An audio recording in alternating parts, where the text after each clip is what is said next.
Civilian tech buildings were a regular fixture of later Command & Conquer games, but it was all the way back in 1999 during the development of Tiberian Sun that the idea was first conceptualized. Later games would use such structures as expansion points, reinforcement bays, Tiberian spikes and more, but in Tiberian Sun there was just 3 buildings. Unfortunately, though this feature was in a very near finished state, before the game's release it was decided to remove it.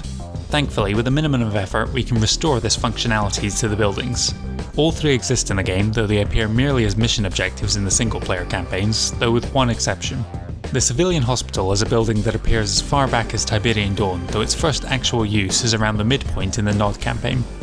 Here we can use its ability to restore the health of injured infantry, to repair our cyborg commando. Other appearances of the Civilian Hospital do not have this ability, nor is it possible to capture them for your use. The hospital appears in certain multiplayer maps, though again you are not able to make use of its ability. A second civilian tech building is the Civilian Armory, appearing only in a single Nod mission, the one that directly follows the first appearance of the Civilian Hospital. Unfortunately, in this mission you're not able to make use of the Armory's unique ability to promote infantry to elite status, nor can you in any of the multiplayer maps that feature this structure. The most abundant of the civilian tech structures in the game is the Civilian Array, though what unique ability was tied to the structure, if any, was lost. Perhaps it served as a replacement or alternative to constructing a radar. As I said, with a minimum of effort we can restore the functionality to both the hospital and the armory, and I'm going to demonstrate how to do that in the next part of this video. So here we are back in rules.ini to make a few changes. It's a file that if you're using the CNCnet version of the game, you should be able to find it in the install folder. If you've got an older version of the game, you can use some utilities like XCC Mixer to extract it from the game's mix files.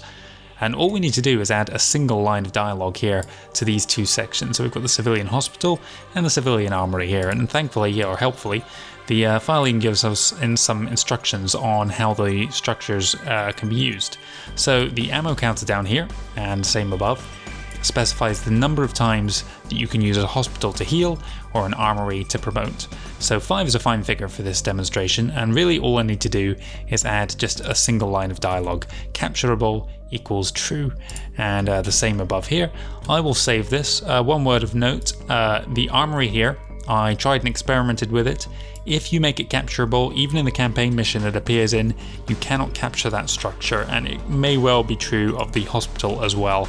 Otherwise, if you do change the hospital, there's a slim chance if you try to capture it you will break the mission, but it's not possible to capture that armory. So with it set to true, we're going to go back into the game and we're going to have a look at one of the multiplayer maps in which the armory appears and try to use it to promote half a dozen infantry. Alright then guys, let's start by moving all our forces to the north here and deploying our... Cannot deploy here. There we go. New construction options. Right, we're heading over this way. On our way towards an armory, and I want a barracks as well. Let's keep going that way guys. See you over there. Right, just wait for everyone to regroup down here. In fact, what's the range on these guys? I don't know if it's far enough for what I would need to do. Yes, sir. Yes, sir. Orders received. On my way. There we go. Right. Can we take him out? Yes, we can. All right. Excellent. Yeah, loud and clear. Loud and clear. You hitting that? Yes, you are. Okay, good. Loud and clear. Coming up on this civilian base here. Got it. Loud and clear. Loud and clear. Got it. Got it. Loud and I think it's just this one Vulcan cannon here defending. Okay, engineers in position. Building captured. And we have our armory. So you can see there's an ammo counter just there. In goes this thrower, and he should return as an elite. And there you go, that's how it functions. You can only send in one person at a time, so it's almost like restocking an APC in the original Tiberian Dawn.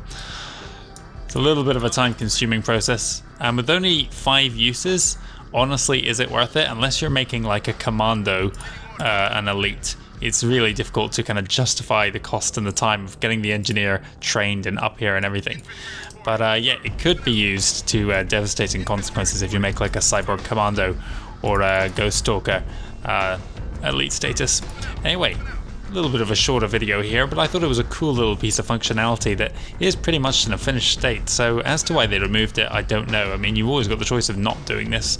It's the better use of your money, perhaps. But anyway, I'll have a few more videos coming up soon on cut content in the Command & Conquer games, so if you're interested in that, feel free to stick around. I've got more videos on Command & Conquer on my channel for various playthroughs of earlier games in the series. Coming up as well, I'm going to be playing through Red Alert 2 for the very first time. I'm excited to see how that game goes. Thanks again for watching, and I hope you'll join me again soon on another video.